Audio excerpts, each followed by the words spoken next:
Thank you for watching or listening to this free podcast of the Young Turks. We want to make sure that you get some portion of the show every day, but if you want the full show, which is actually 5 segments, come become a member and support independent media as well. tytnetwork.com/join. Meanwhile, enjoy the free podcast.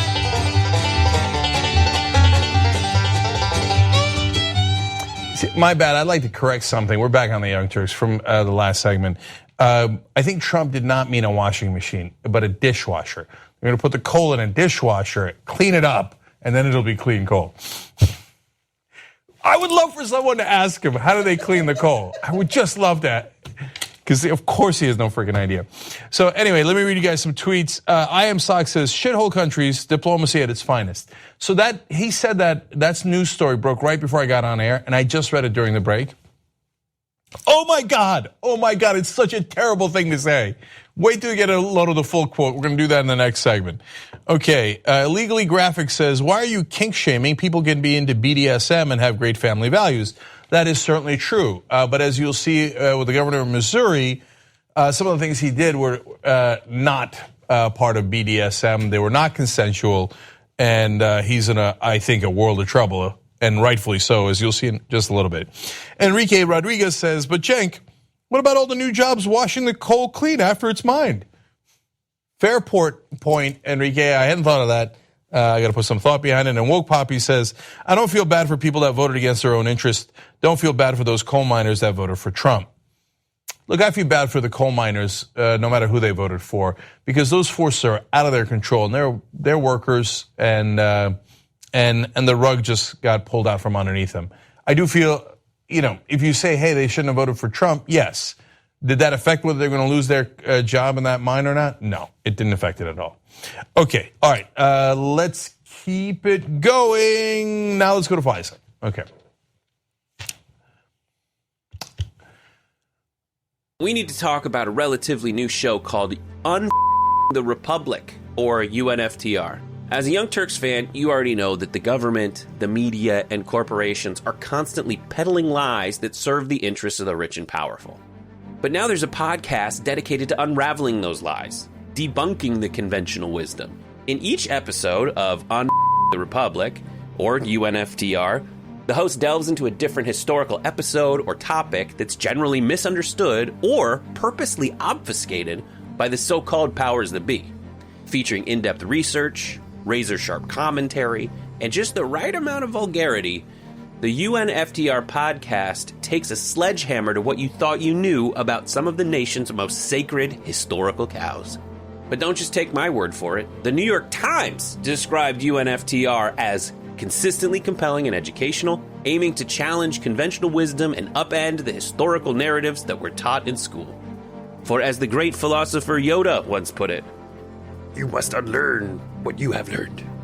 And that's true whether you're in Jedi training or you're uprooting and exposing all the propaganda and disinformation you've been fed over the course of your lifetime.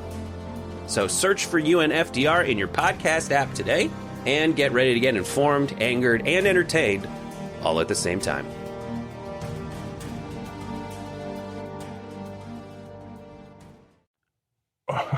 I had trouble starting that. Oh, I like the graphic. Okay, all right. So now Congress is looking into renewing FISA. This is basically the warrantless wiretapping they're doing pretty much all Americans. Unfortunately, they have bipartisan agreement on it. The only person who can't come to an agreement is Donald Trump. Well, he can't come to an agreement with himself on it. He was wildly contradictory in a span of a couple of hours. So let me explain. The Hill says the White House has called for the program to be reauthorized, but the president lashed out at the program early Thursday. So 12 hours before the president tweets, the White House puts out a statement saying, this FISA renewal is wonderful. The warrantless wiretapping of Americans is such a great thing. But Trump then turns around and contradicts his own White House and says, House votes on controversial FISA Act today. This is the act that may have been used with the help of the discredited and phony dossier to so badly surveil and abuse the Trump campaign by the previous administration and others. Now, you'll see where he got that from in just a little bit, but he's clearly against it. I mean, so bad he used it to surveil Trump campaign. It's terrible. It's early in the morning. The staff goes in and goes, "Dear President Moron, your position is that this is a good thing. Can you please fix your idiotic tweet that says it's a bad thing?" He's like, I knew that. So then he tweets a couple hours later, "With that being said, I have personally directed the fix to the unmasking process since taking office, and today's vote is about foreign surveillance of foreign bad guys on foreign land. We need it. Get smart." I love that last part where he yells pretty much at himself, "Get smart." You could have used that a couple hours ago when you tweeted the opposite. It's like when I play basketball and sometimes I get frustrated that I'm not doing enough and I'll have missed a rebound, and going down the court I'll be like, "Let's get some rebounds." That's Trump. Every day he looks at himself going, "Get smart, get smart." In fact, we found a video of him after the staff explained that he had tweeted the wrong thing yet again. Here it is. Idiot. I'm a fucking idiot. I'm a fucking idiot. I'm a fucking idiot. I'm a fucking idiot. I'm a fucking idiot. Fucking idiot. Fucking idiot. Fucking idiot. Fake news. Anyway, that was such a great performance. Anyway, so they asked John Kelly, the White House chief of staff. CNN reporter catches up to him and says, "Well, did Donald Trump put you in a difficult position again where you had to correct him and explain to him what his actual position is?" I love this quote. He said, "It's not more difficult, it's a juggling act." In other words, it's what I got to deal with every single day. It's a juggling act. We're at a circus, and he's the ringleader. When Sarah Huckabee Sanders was asked about it, she had this hilarious quote. "We weren't confused, but some of you guys were." In other words, I know that she doesn't intend this. I assume she subconsciously thinks, "We weren't confused. The president's an idiot. We knew that all along. We work with him every day. You guys were confused, expecting him to make any sense at all." So where did he get this confusion from in the first place? Well, actually, before we get to that, let me show you even Fox News, Bret Baier. I mean, Fox News is the home of Donald Trump. They defend him at every turn. But their lead anchor, Bret Baier, about the news, is like scratching his head like, "Oh, Jesus, Lord mercy, how am I going to defend this guy now?" All right, let's watch. What's going on here, Bret? Well, it's kind of a mess from the administration point of view. Adam Schiff is jumping on what were conflicting tweets from the president this morning about whether they should move forward with this authorization. But today the president tweeted out a question whether it should go forward, and maybe it's not a good deal. Then he tweeted a second time and said, "No, we need to pass this. Get smart." So it was conflicting. Twitter called it a cleanup on aisle 702, and there was some pulling of hair out in the intel community and on the House floor as House members are really trying to get this across the finish line. Even Fox News is like, it was a mess. Was it conflicting? The reference to 702 is the section 702 that they were debating. But with Trump, it's clean up on aisle 1 and 2 and 3, and just never mind, clean up the whole goddamn thing. All right, so where did he get the idea in the first place? Ironically, Fox News from Judge Napolitano. He saw this segment in the morning before he tweeted the angry tweet that got him in trouble. Watch. I'm scratching my head. I don't understand why Donald Trump is in favor of this. His woes began with unlawful foreign surveillance and unconstitutional domestic surveillance of him before he was the president of the United States. And now he wants to institutionalize this. Mr. President, this is not the way to go. So Trump sees that. He's like, "Oh, Fox told me this is not the way to go. This is the surveillance of me. I'm against it." Oh, yeah. By the way, to give credit to Judge Napolitano, he's right. This is a terrible bill. Trump shouldn't have been in favor of it, and certainly the Democrats shouldn't have been in favor of it, and 65 of them voted for it in the House, let alone nearly 200 Republicans. It eviscerates the Fourth Amendment. It's a terrible idea, and Trump accidentally had it right the first time, but realizing his mistake that he was right for the first time in his life, he was like, "Wait, I got to fix that. I'm now going to retweet saying that, never mind, I'd like to go back to being wrong. And he has. And by the way, they passed it easily. So there goes your rights. Okay, now speaking of which, I want to turn to the Democrats on the same issue and kick them around a little bit because they more than deserve it. So today, the House voted on FISA extension. This is warrantless wiretapping. I'm going to give you all the details of the unconstitutional nature of this vote to begin with. It was supposed to be a close vote because there were some libertarian Republicans like Justin Amash and Mark Meadows who were fighting against it, and certainly a lot of true progressives who were fighting against this. And Donald Trump, for a second, it looked like had done the right thing, but then he went back on it and said, no, the White House supports this. In fact, he said it in this tweet. He said, with that being said, I have personally directed the fix to the unmasking process since taking office, and today's vote is about foreign surveillance of foreign bad guys on foreign land. We need it, get smart. Well, that's not actually true. And so Colin Kambacher at Law and Crime with a really good article about this, explaining the details and the culpability of all the Republicans and Democrats who voted for it. He explains today's vote was not about foreign surveillance of foreign bad guys on foreign land, as Trump said. Rather, today's vote was about Section 702 of FISA, which largely concerns unconstitutional surveillance of Americans. And he goes on to explain. The law initially passed to retroactively legalize the crime of George W. Bush administration after they were revealed publicly. Section 702 was then reauthorized, solidified, and became part of the bipartisan consensus by Barack Obama and his Democratic Party supermajorities in Congress in 2009. See, that's real journalism, explaining what both parties did wrong. And we greatly protested it at the time. And we took a lot of heat for it because at the time, people were saying, no, that's our beloved Barack Obama, and the Republicans are attacking him. You have to support blindly everything that he says. Well, we didn't support it. We thought it was unconstitutional back then. It's still unconstitutional today. It was unconstitutional when George W. Bush did it. It was unconstitutional when Barack Obama did it.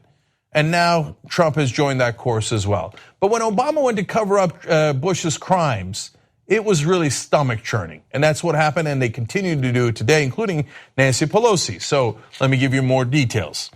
They argue, Kambacher says, without credibility, that the focus of Section 702 is on foreigners.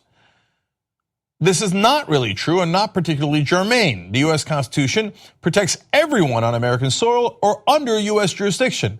The enumerated rights are not supposed to be limited to Americans alone. See, that's very important because even if it's communications with an American citizen and a foreigner, first of all, there's an American citizen involved. That person has rights. Now those rights, their Fourth Amendment rights, are gone. Second of all, they're saying, well, we can intercept it because the line goes through America. It's an American jurisdiction. But if it's an American jurisdiction, then the Fourth Amendment applies. And Congress has just collectively decided, yeah, that's a good point. On the other hand, we don't care about the Constitution. This is one of the most clearly unconstitutional laws we've ever seen. And as usual, if you've got bipartisan agreement in this corrupt Congress, as I've told you for now over a decade, watch out.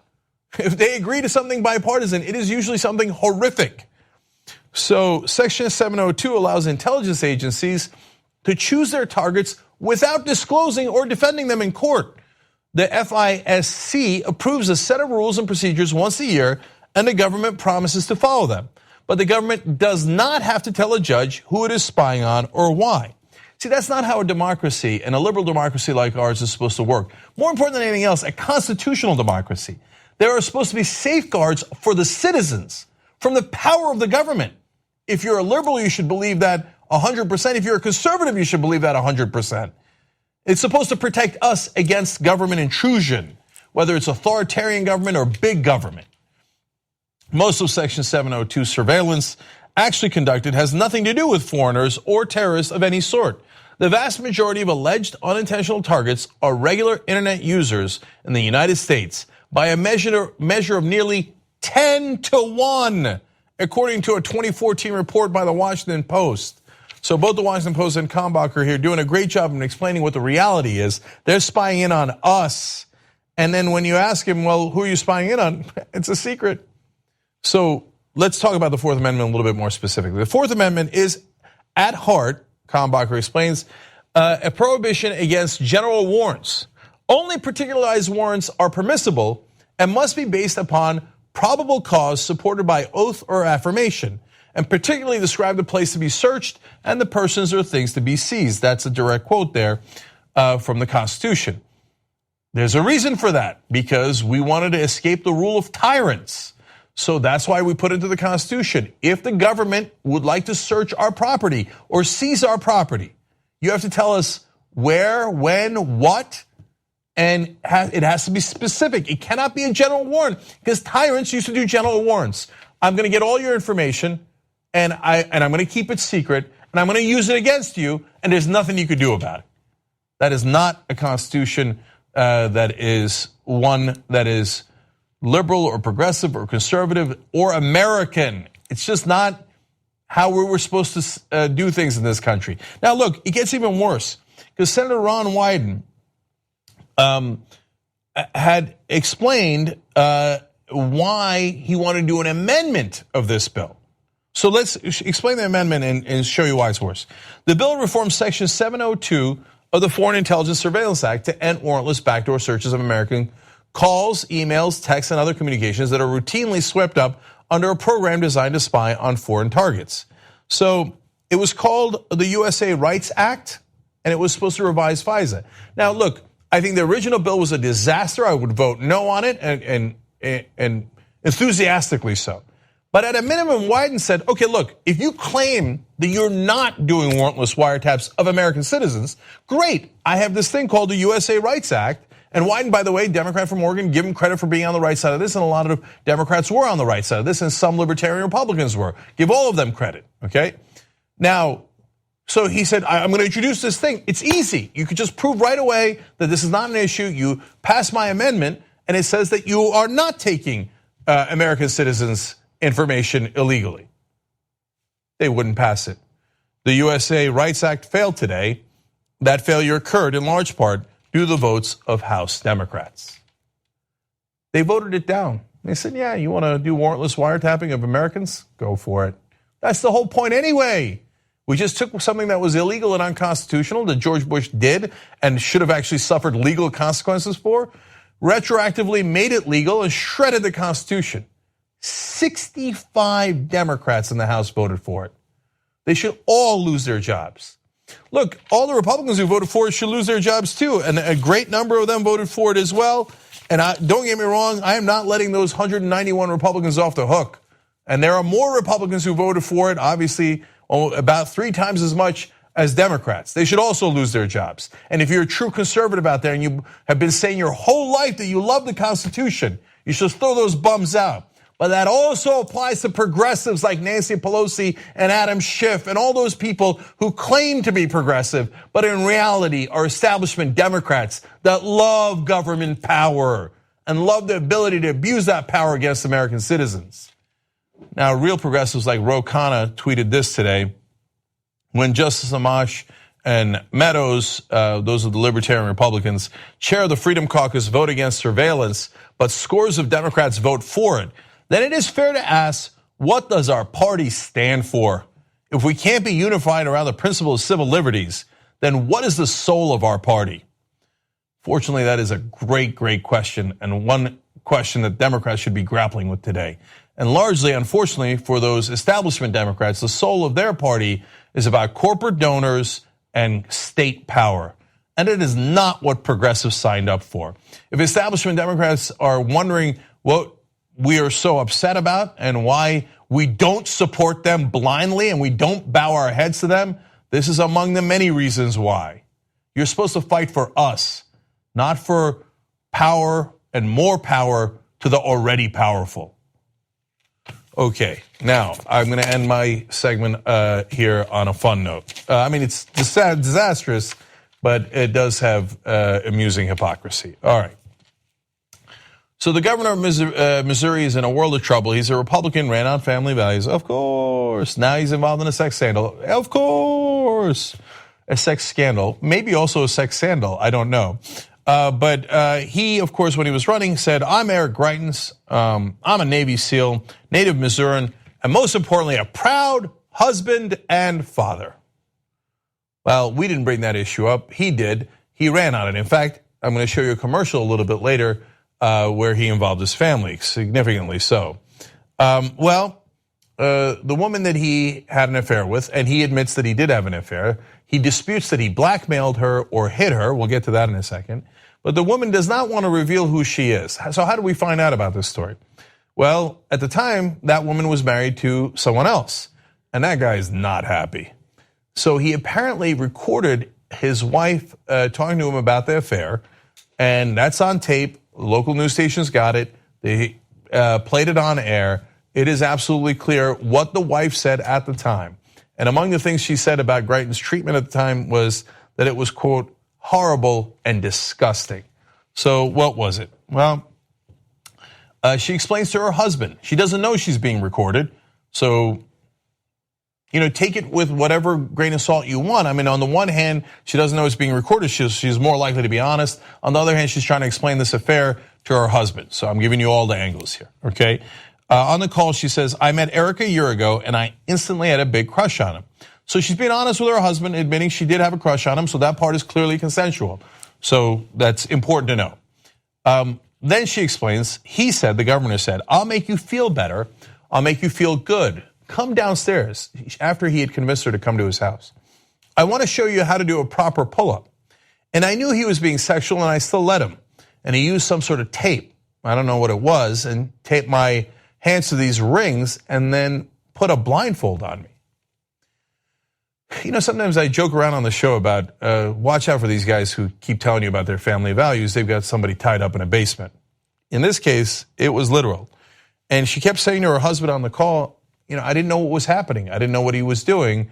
I knew that it was something sexual and I agreed to it, so that's my fault.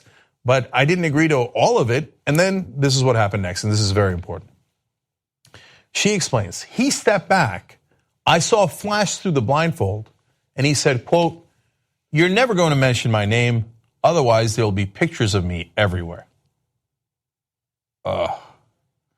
Look, somebody has an affair. That's their business. And I have said this when Democrats do it. I've said it when Republicans do it, especially if they're Republican, and we go through their record to see if they're hypocrites or not. If they were not hypocritical, you could be a Republican who's for giant tax cuts for the rich, and for more wars, but you didn't run on family values, and you were open-minded about that issue. Well, then your affair is your problem, not my problem. That's not something I'm concerned about, and not something I'd like to judge you for. But when you run on family values, you tie up a woman in the basement and then threaten to blackmail her if she tells anyone, well, that is not consensual, and we've got a massive problem. And by the way, you're an unbelievable jerk, to say the least. That's how you treat her, and that was in the beginning.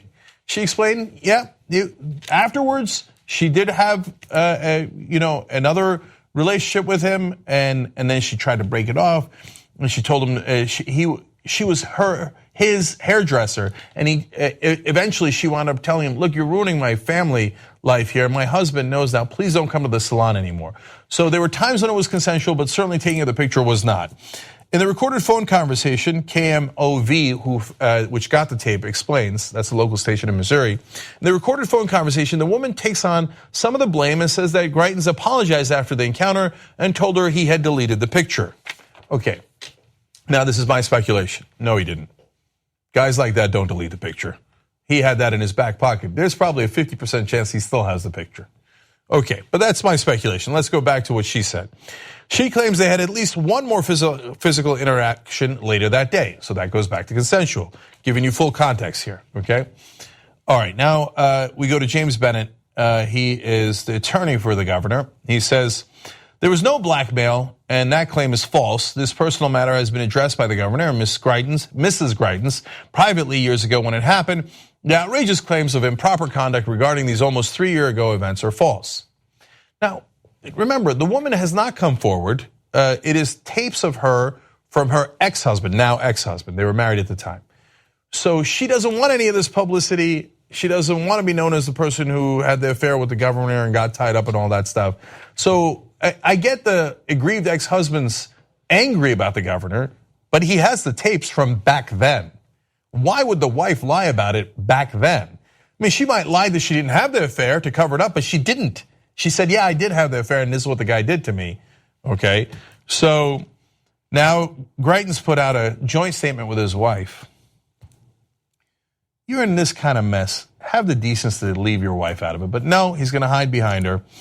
They say a few years ago, before Eric was elected governor, there was a time when he was unfaithful in our marriage. This was a deeply personal mistake. Eric took responsibility, and we dealt with this together honestly and privately. Now look, again, if there was no charges of non-consensual behavior and he didn't run on family values at all, I say, yeah, man, that's their business. If she wants to forgive him, bless her heart. That's not our job to judge him or, most importantly, his wife and the decisions that they've made about their marriage. But it wasn't private. It wasn't private at all. So let me show you a campaign ad that he ran. Now, this is after he had the affair and he knows he tied her up in the basement. This is the ad he ran to become governor. This election is all about the future. If you want more government, higher taxes, billions in Obamacare expansion, and corrupt career politicians as usual, then vote for Chris Koster. That's what he's been doing 22 years. But if you believe Missouri needs to change direction, and we can bring back jobs, clean up state government, and still give our kids the future they deserve, I'm Eric Greitens, and we're asking for your vote. We are asking for your vote. Don't put your wife in the ad. I mean, that affair was, what, seconds before that ad was shot? The affair was 3 years ago, so I guess about a year and a half, 2 years before the ad was shot. Don't put your wife in the ad, man. Don't run on family values. Don't tell us that one of your advantages is that you're a decent person who has family values. There's no end to their hypocrisy. So the ex-husband said, he took a picture of my wife naked as blackmail. There is no worse person. I think it's as bad as it gets. It's as bad as it gets when someone takes advantage of something. Now that was the original story. Late breaking story now, new charges. A media reports additionally, now she has come forward, the woman that was in that affair, has stated that Greitens slapped her when she revealed that she had sex with her own husband. So now you've got assault, you've got potential blackmail, and finally, Republicans in the state of Missouri have called for an investigation, saying that this cannot stand. We have to find out at least what actually happened. Yes, I encourage that investigation, and we'll find out, hopefully through that investigation, who's right and who's wrong. But right now, it does not look good. At TYT, we frequently talk about all the ways that big tech companies are taking control of our online lives, constantly monitoring us and storing and selling our data. But that doesn't mean we have to let them. It's possible to stay anonymous online and hide your data from the prying eyes of big tech. And one of the best ways is with ExpressVPN. ExpressVPN hides your IP address, making your active ID more difficult to trace and sell to advertisers. ExpressVPN also encrypts 100% of your network data to protect you from eavesdroppers and cyber criminals. And it's also easy to install. A single mouse click protects all your devices. But listen, guys, this is important. ExpressVPN is rated #1 by CNET and Wired magazine. So take back control of your life online and secure your data with a top VPN solution available, ExpressVPN. And if you go to expressvpn.com/TYT, you can get 3 extra months for free with this exclusive link just for TYT fans. That's expressvpn.com/TYT. Check it out today. We don't ask for that much, man. All this stuff is terrible. But he knew he did all that stuff. And he ran bragging about how he's a family man anyway. No bounds at all. All right, Young Turks, we'll be right back. You're right in the middle of this podcast. We got another great segment coming up for you. If you'd like the full show, which is actually 5 segments, go to tytnetwork.com/join. You become a member, you support the show, you support independent media, and you get the whole 2-hour show ad-free every day. Let's go do it now. All right, we're back on Young Turks. A couple tweets for you. Medusa Mermaid says, no doubt Walmart will deposit those employee bonuses directly onto a brand spanking new Walmart gift card. Can you imagine? I mean, I can. I can imagine. I can totally imagine. Wordburn Steinem writes, you forgot the other great President Obama controversy. He saluted with a cup of coffee in his hand once. That's right. I did forget about that. I thought he was going to bring up the mustard on the hamburger thing. Yeah. Which, by the way, I also do, and I don't think it's a big deal. Could you imagine if Obama said, referred to white countries, clearly white countries as shithole countries, but said, why don't we get more people in from Africa, which are great countries? Oh, my God. Oh. Heads would explode. He once saluted with a cup of coffee in his hand. That's the fucking controversy they had on Obama. Anyway, bitchy gay guy writes in, I'm filing a complaint. The hashtag TYT Live policy about twists is that they are always referred to as twisty twists. Yes, they are. You're right. Sorry, you got us. You got us on that one. All right, we're going to put it in our file. Yes. All right, what's next, Anna? Okay. A university in Florida has a class that unfortunately needs to be guarded by police because of the topic that is covered in that class. It is titled White Racism, and it's at Florida Gulf University. The first class had 2 police guards guarding it because of threats that were made toward Ted Thornhill, who's a professor teaching the sociology course. Now, course description says that the class will interrogate the concept of race, examine the racist ideologies, laws, policies, and practices that have operated for hundreds of years to maintain white racial domination over those racialized as non-white. Now, some of the threats that the professor received included the standard death threats, which most public figures experience at some point, but also some comments including the following. Cancer, stage 4, is what you and your family deserve for spreading hate, lies, and intolerance. Interesting.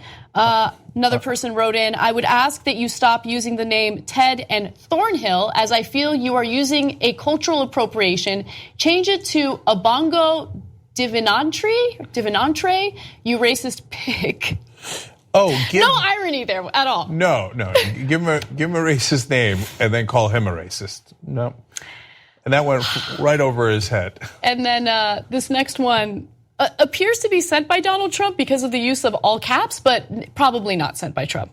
It says, I bet membership in the Klan is probably skyrocketing because of radicals like you. Caps locks are my favorite. Yeah. Okay. Yeah. And of course, they called him a subhuman mongrel while saying, how dare you say there's white racism? Okay, every one of those missed the concept of irony. So now let's break it down.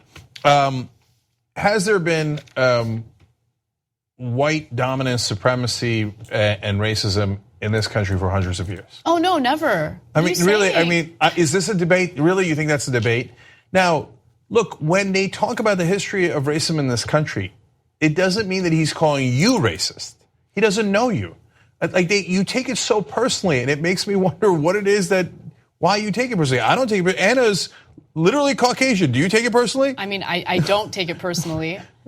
Okay, I'm looking at you. You look pretty white, right? Not only do I look white, Armenians are from the Caucasus. We're white. We're Caucasian. But it doesn't matter. For me, this class is no different from any other sociology class that's been taught in regard to race relations in the United States. The thing that triggered people was the title of the class, White Racism.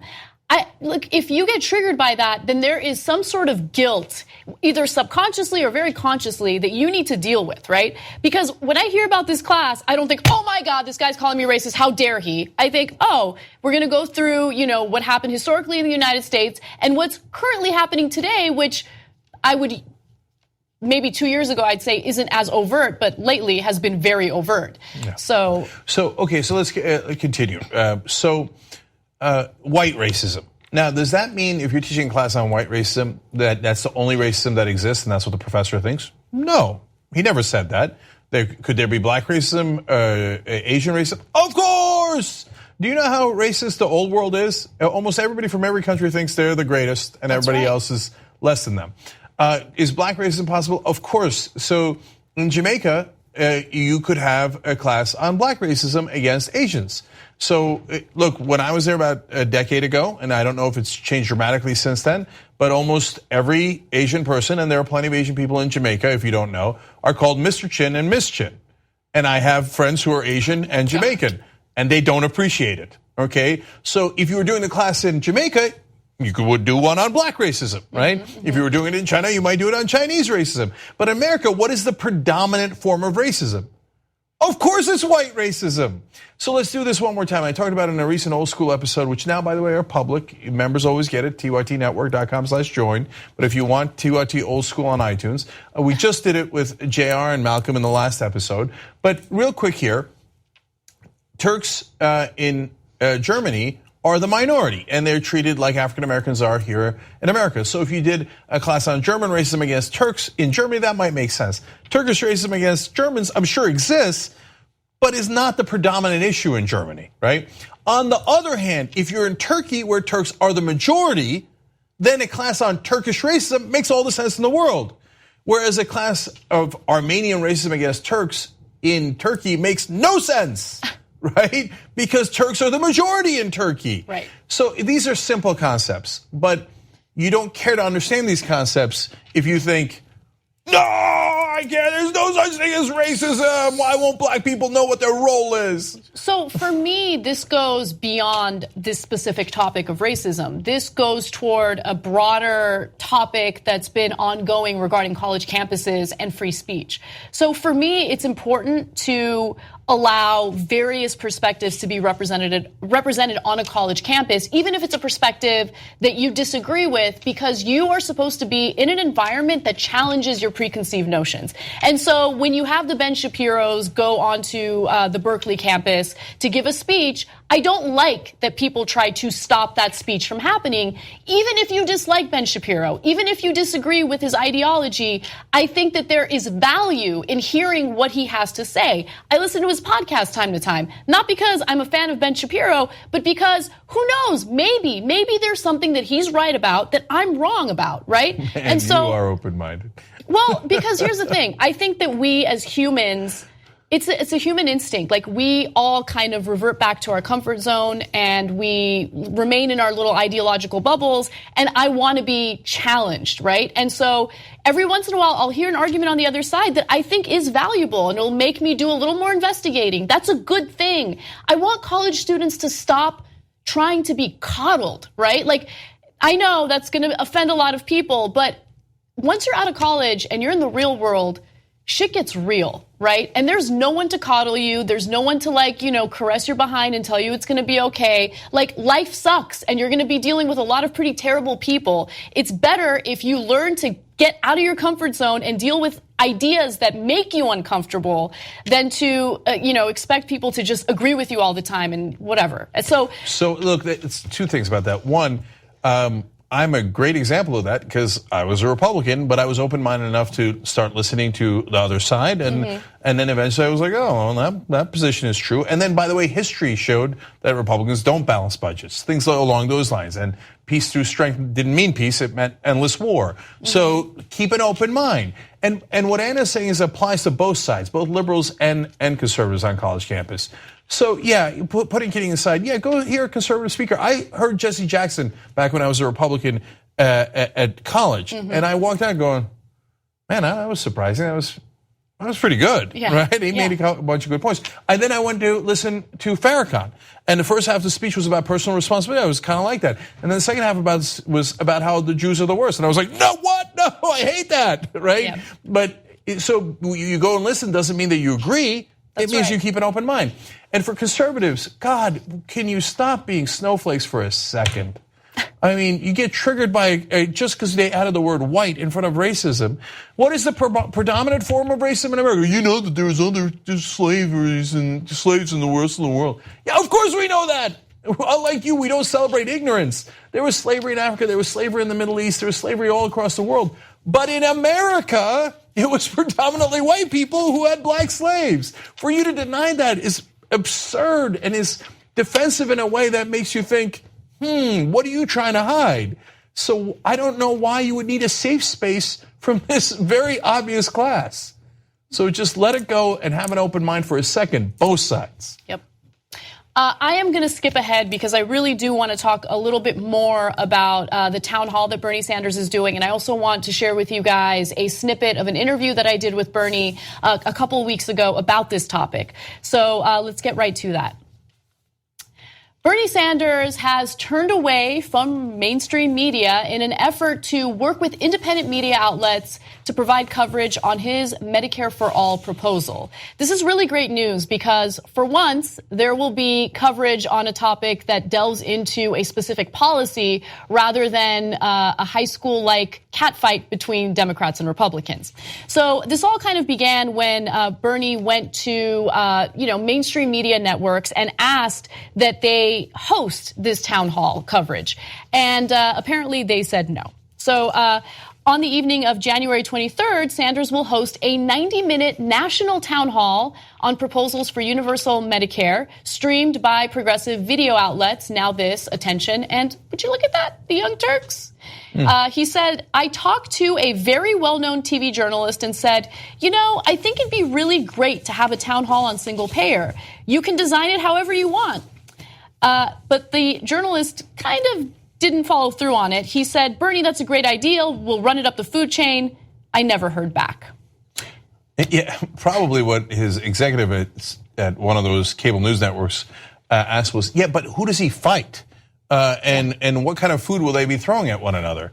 Well, it's about policy. No, we're out. A policy that generously paid TV hosts don't necessarily care too much about. Now, I want to toss to a little snippet of an interview that I did with Bernie Sanders on this topic. So let's take a look at that and we'll discuss. You noticed that mainstream press had no interest in covering this policy. They didn't want to talk about Medicare for All for whatever reason. Well, we know what the reason is. You know, it's not whatever reason. Mm-hmm. You turn on television today, what are you going to see? The pharmaceutical industry running these crazy ads. I'd be nervous about taking these drugs with all of the side effects. Right. And that's another story. Right. But they are dependent on advertising from the pharmaceutical industry and the insurance companies. You're right. And, just as our politicians are bought, mainstream media is experiencing the same type of corruption. So there is a way to get around that, and that is independent media. Yes. So you have this great idea that I would like you to share with our audience, and it's something that we're working on at the moment. It is a great idea, not just my idea, but a lot of people's idea. The idea is twofold. Number one, really for the first time, I think, we are going to have a town meeting devoted toward a better understanding of what Medicare for All is, to answer some of the very good questions that you raised. We're going to hear from physicians, we hear from economists, we'll hear from people who may be critical of the idea and listen to their concerns. But we will spend a significant amount of time talking about why the United States is the only major country on earth not to guarantee health care to all, while we spend twice as much per capita for a dysfunctional healthcare system. So that's one thing. But here's the second thing that excites me very much, is I have believed for a very, very long time that not that corporate media is fake news. That's not what it's about. It's not that they lie about this or that. But there are major areas where, for a variety of reasons, mostly economic, they choose not to focus. All right? They're not going to focus too much about income and wealth inequality because the people who own their networks are in the 1%. And they're not going to focus on an issue like Medicare for All because of their dependency on pharmaceutical industry advertising and insurance company advertising. So what we have done, and the Young Turks are right in the middle of it, is put together several independent media sources outside of corporate media who are going to be broadcasting and live streaming this event. And I am extraordinarily excited about that, because what we are doing with your help, great work you guys are doing, is allowing us the opportunity, we hope and expect, to talk to millions of people directly without having to go through corporate media. So I love that Bernie Sanders is turning to this, and Dave Weigel does a good job with this piece in the Washington Post. And he mentioned near the end, look, And he lives in Washington too. It's hard not to be influenced by the ubiquitous cable news that anybody in Washington is obsessed with. Everybody in Washington is obsessed with. But he notes at the end of the article, oh, by the way, Bernie did a video about universal Medicare bill that he was promoting last summer, and it got 100 million views. Like just in passing, it got 100 million views. Well, that's 100 appearances on CNN. He would have to go on CNN for 1/3 of the year to get that many views. But it's funny, like the old world's like, oh yeah, of course. I mean, you get 100 million views online, you don't get nearly as much on TV. But TV, remember, is more important. No, it's not. So Bernie has the exact right strategy. And Weigel quoted another really smart progressive that said, the mainstream media continues to ignore how income inequality and the lack of a decent healthcare system devastates the middle class. Oh, right, that was Ana Kasparian. So, look, Ana did a panel with Bernie, which we put up earlier. Now, the full interview that you just saw a part of will go up later on youtube.com/The Young Turks. But don't miss the town hall on the 23rd, facebook.com/The Young Turks.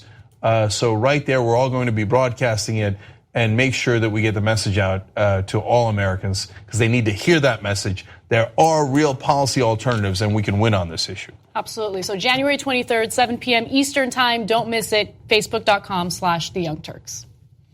All right, time for one more story. One more story, an update on a story we did earlier this week.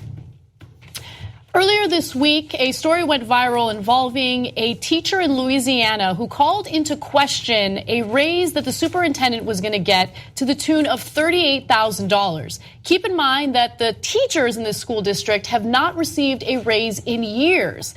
And so during this public meeting, she decided to voice her concerns, and the board president not only kicked her out, but gave a nod to the marshal in the room, and unfortunately she got arrested. Now, the school board president has decided to defend the marshal's decision to arrest her. We're going to give you his statements in just a second, but I just want to show you the video again to give you an idea of how ridiculous this was. Take a look.